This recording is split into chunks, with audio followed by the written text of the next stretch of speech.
आज अपन पढ़ेंगे C2 cycle. ठीक है, C2 साइकिल के बारे में कल अपन ने C3 साइकिल पढ़ा था, आज अपन पढ़ेंगे C2 साइकिल।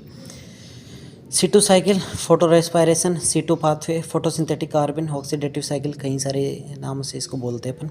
C2 साइकिल जैसे ये सेल CO2 ऑक्सीजन बाहर, कार्बोहाइड्रेट फोटोसिंथेसिस, ग्रीन सेल जो है इसके oxygen CO2 carbohydrate respiration. C3 plant जो रहते हैं इसमें टेम्परेचर ऑप्टिमम कंडीशन में रहता है।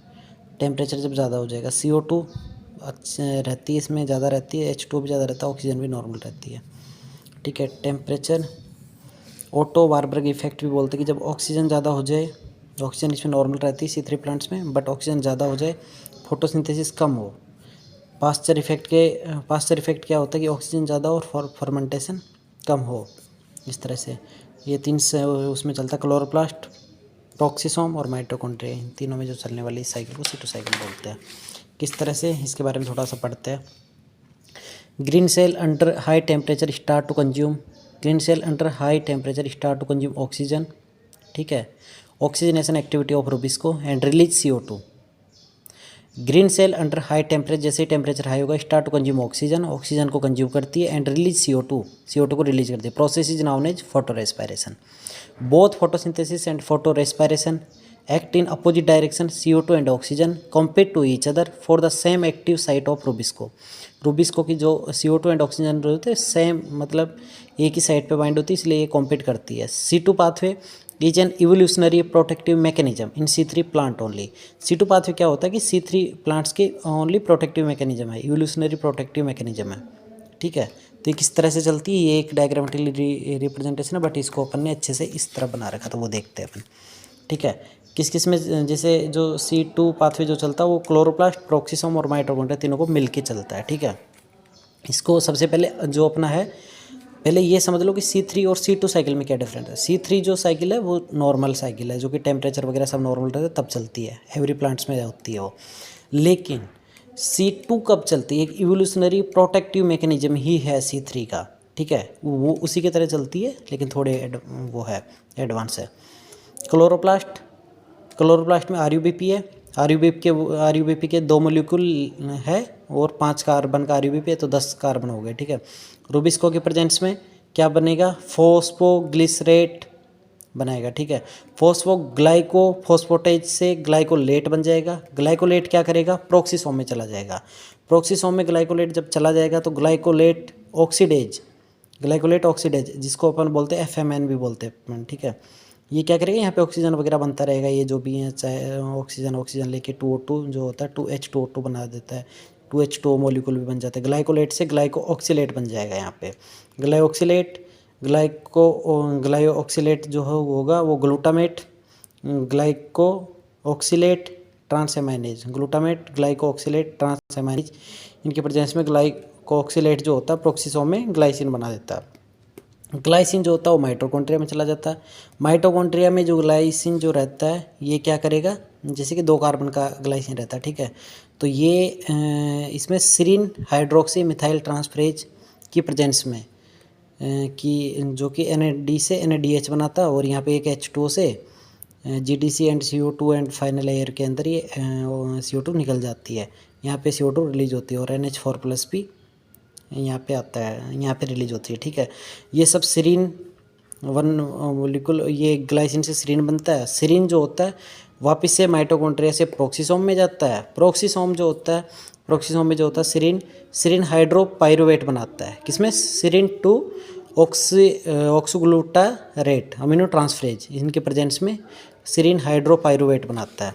ठीक है, और एक ग्लिसरेट, हाइड्रोपाइरुवेट से ग्लिसरेट बनता है, किसमें, प्रोक्सिसोम में, हाइड्रोक्सी पाइरुवेट रेडक्टेज, इसके प्रेजेंस में। ठीक है, देन NADH से NAD बनता है यहाँ पे। देन ये ग्लिसरेट क्लोरोप्लास्ट में चला जाता है, और एक क्लोरोप्लास्ट में ग्लिसरेट से 3PGA बन जाता है, ग्लिसरेट काइनेज भी बोलते हैं इसको, और ये वापस से ये 3PGA जो होता है वो C3 साइकिल में चला जाता है, और C3 साइकिल में इस तरह से ये पूरी साइकिल चलती है। ठीक है, इसके अंदर अपन यहाँ पे देखें अगर, तो जो ग्लाइकोक्सिलेट जो प्रोक्सिसोम में बन रहे थे, क्या करते, ग्लूटामेट 2 ऑक्सीलो एसीटेट, ग्लूटामेट से 2 ऑक्सीलो एसीटेट ये बनाता है, तो क्या करते हैं, ग्लूटामाइन बनाता है, और ग्लूटामेट प्लस ग्लूटामेट ये सब बनाता है, ठीक है। और ग्लूटामेट प्लस NH4 प्लस ये सब ग्लूटामेट का सिंथेटाइज करता है, ठीक है। इस तरह से ये साइकिल चलती है, C2 साइकिल चलती है। और एक बार वापस से देख लेते हैं, ये 3 सेल ऑर्गेनेल में होती है कि क्लोरोप्लास्ट, प्रोक्सिसोम और माइटोकॉन्ड्रिया, तीनों में मिलके होती है। क्लोरोप्लास्ट में जो होता है सबसे पहले क्या होगा, RUBP जो रहेगा वो फॉस्फोग्लिसरेट में कन्वर्ट हो जाएगा रूबिस्को के प्रेजेंस में। ये फॉस्फोग्लिसरेट ग्लाइकोफॉस्फेटेज से ग्लाइकोलेट में बन जाएगा, ग्लाइकोलेट प्रोक्सिसोम में जाएगा और ग्लाइको ऑक्सीलेट बना देगा। ग्लाइको ऑक्सीलेट किसके प्रेजेंस में, ग्लाइको ऑक्सीलेट ऑक्सीडेज के प्रेजेंस में। और ग्लाइको ऑक्सीलेट ग्लाइसिन बना देगा किसमें, ग्लूटामेट ग्लाइको ऑक्सीलेट ट्रांस एमाइनेज में। ग्लाइसिन बनते ही माइटोकॉन्ड्रिया में जाएगा, माइटोकॉन्ड्रिया में सीरीन बनेगा, सीरीन हाइड्रोक्सिल मिथाइल ट्रांसफरेज से। सीरीन क्या करेगा, वापस से प्रोक्सिसोम में जाएगा और प्रोक्सिसोम में जाने के बाद सीरीन टू ऑक्सोग्लूटारेट एमिनो ट्रांसफरेज की वजह से हाइड्रोपाइरुवेट बनाएगा, हाइड्रोपाइरुवेट से ग्लिसरेट बनेगा जो प्रोक्सिसोम से वापस से इसके अंदर क्लोरोप्लास्ट में चला जाएगा। और जैसे ग्लिसरेट बनेगा ये 3PGA बना देगा ग्लिसरेट काइनेज के प्रेजेंस में, 3-फॉस्फोग्लिसरेट, और ये वापस से रूबिस्को बना देगा। इस तरह से साइकिल पूरी चलती रहती है, C2 साइकिल, ठीक है। देखते हैं कार्बन साइकिल पढ़ते हैं अब अपन। Carbon cycle 2 molecule glycolate leave chloroplast, 4 carbon in the form of 2 mole of glycolate leave the chloroplast, 1 glycerate 3 carbon re enter the chloroplast, ठीक है।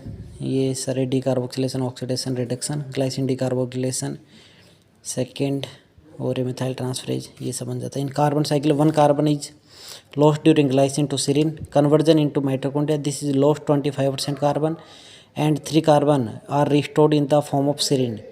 It is the recovery of 75% carbon. Nitrogen cycle, nitrogen leave the chloroplast in the form of glutamate and re-enters as ammonium ion. There is no gain or loss of nitrogen. Nitrogen cycle में nitrogen leave the chloroplast in the form of glutamate and re-enters the ammonium ion in the no gain or. Oxygen cycle की अगर बात करें, 2 oxygen are used by rubisco in chloroplast and 2 oxygen are used by gluco oxalate oxidase in peroxisome but catalase release 1 oxygen in the form of 2 water molecule and hence 3 oxygen are consumed. The balance between these two cycles C3 and C2 is determined by the kinetic property of Robisco, the concentration of CO2 and oxygen and temperature. ठीक है, ये सब। अब अपन यहाँ पे कुछ previous year के कुछ क्वेश्चन देखते हैं। प्रीवियस ईयर में जो क्वेश्चन आए हुए हैं लाइट रिएक्शन से वो रेड ड्रॉप इफेक्ट से आए हुए हैं। D1 एंड D2 प्रोटीन के बारे में कुछ पूछा हुआ है, ठीक है। इस तरह से जैसे कि मैं अगर आपको एक क्वेश्चन बताऊँ, the photon intensity captured by green plants is used in the following process. मतलब photon intensity capture by green plants किस किस के थ्रू करता है, photosynthesis, generate of heat, production of toxic products and such as superoxide, signalate oxygen, damage to D1 and D protein of peace. The photon intensity captured by green plants is used in the following process. इन सब process को following करता है। तो photo inhibition will happen when the best on. तो photo inhibition कब होगा, जब photo inhibition करना हो तो क्या करना पड़ेगा, damage to D1 protein of PS, second इसको फोटो इनिबिशन बोलते हैं, excess photon intensity D1 protein, ठीक है। Is not involve in providing photoprotection to plants, कौन सा फोटो प्रोटेक्शन में इन्वॉल्व नहीं होता, degradation of D1 protein, zeaxanthin formation, photolysis of water, thermal photolysis of water नहीं होता, जियाजेंथिन बनता है, D1 का प्रोटीन का डिग्रेडेशन होता है, थर्मल डिस्पेशन भी होता है, सिर्फ ये नहीं होता फोटोलाइसिस ऑफ। 2013 का नेट विषय में। इन chloroplast the site of couple oxidation reduction reaction is the outer membrane, inner membrane. मतलब वही है, ऑक्सीडेशन रिडक्शन रिएक्शन कहाँ पे होती है क्लोरोप्लास्ट में, कहाँ पे नहीं होती है, तो आउटर मेम्ब्रेन में नहीं होती है, इनर मेम्ब्रेन में होती है, थाइलाकोइड मेम्ब्रेन होती है, स्ट्रोमल स्पेस में भी होती है। सही बात है, सिर्फ यहाँ पे नहीं होती आउटर मेम्ब्रेन में। Function of cytochrome B6F complex का क्या फंक्शन है, oxidation of water to oxygen, oxidation of plus to hydroquinone, reduction of NADP plus to NADPH, production of ATP. Cytochrome B6F का क्या, PQB से साइटोक्रोम B6F इलेक्ट्रॉन लेके plastocyanin को देता है, तो इसका जो आंसर होगा वो ये होगा, ऑक्सीडेशन ऑफ प्लास्टोक्विनो हाइड्रोजन, ये होगा। Once is not property of carotenoid, carotenoid की क्या प्रॉपर्टी नहीं है, तो क्या नहीं हो सकती, दे जिस complex porphyrin ring, carotenoid porphyrin ring थोड़ी ना है, बस तो यही इसकी प्रॉपर्टी नहीं है। They are integrate constitute of thylakoid membrane, सही बात है। They are also called accessory pigment, ये भी सही है। They protect plant for damage, ये भी सही बात है, डैमेज से भी बचाता है, एक्सेसरी पिगमेंट भी है और इंटीग्रल कॉन्स्टिट्यूट थाइलेकोइड मेम्ब्रेन के साथ भी रहता है। बस यही है कि ये पोरफायरिन रिंग नहीं है। If arabidopsis mutation is lycopene biosynthetic pathways grow in sunny tropical climate in the presence of oxygen, it would be accumulate higher biomass due to higher rate of photosynthesis. There will be not be influence of this. Lycopene के बारे में कुछ पूछा है कि arabidopsis mutated in lycopene biosynthetic pathways grow in sunny tropical climate in the presence of oxygen. It would accumulate higher biomass due to higher rate of photosynthesis. There will be not be any influence of this mutation. It would show reduced biomass due to photooxidative damage. ठीक है, ये कुछ question है कि थोड़ा सा देख लेना इन सबको। ट्रिपलेट सिंगलेट के बारे में पूछा कि singlet state is short lived compare to triplet state. Singlet short होती है, ट्रिपलेट जो होती है थोड़ी बड़ी होती है। इन प्लांट्स एनर्जी, ये कुछ क्वेश्चन आए हुए हैं। ठीक है, जेड स्कीम के बारे में वही पूछा है कि कहाँ से इलेक्ट्रॉन जैसे जाएगा, तो जैसे पी एस फर्स्ट में कहाँ से कहाँ जाता है। तो पी एस फर्स्ट की अगर अपन बात करें तो पी 700 से A0 में को A0 से A1 FESX के पास, FES1 के पास, FESB के पास, फिर रिडक्शन के पास चला जाए।